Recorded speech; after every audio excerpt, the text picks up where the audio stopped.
দেখো এখানে আমি 4টে কাপড় নিয়ে নিয়েছি। 2.5 inch by 2.5 inch, 3 inch by 3 inch, 3.5 inch by 3.5 inch আর 4 ইঞ্চি বাই 4 ইঞ্চি। ছোটো কাপড়টি বাদ দিয়ে বাকি বড় 3টি কাপড় আমি কোনাকুনি ভাঁজ করে মেশিনে একটা করে সেলাই দিয়ে নেব।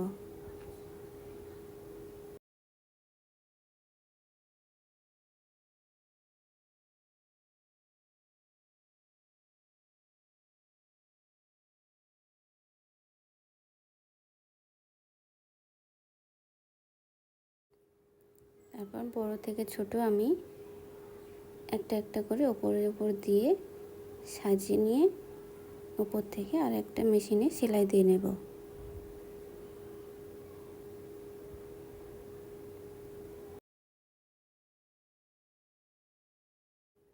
তারপর দড়িটিকে নিয়ে আমি মাঝখান বরাবর রেখে সেলাই করে জুড়ে নেব।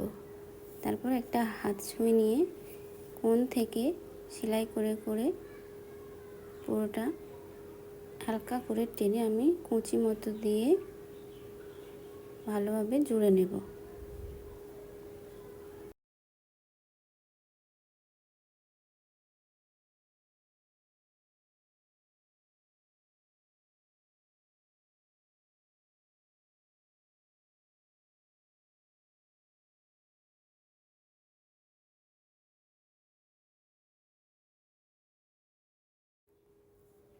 লাস্ট ছোটো কাপড়টা দুভাঁজ করে ওপর থেকে দিয়ে কোনাকুনি সেলাই করে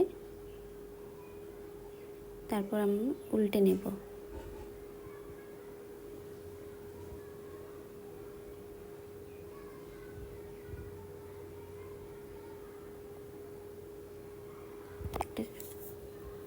এইভাবে একটা সুন্দর লটকান তৈরি হয়ে যাবে। ভিডিওটি ভালো লাগলে অবশ্যই লাইক করবেন আর কমেন্ট করে জানাবেন।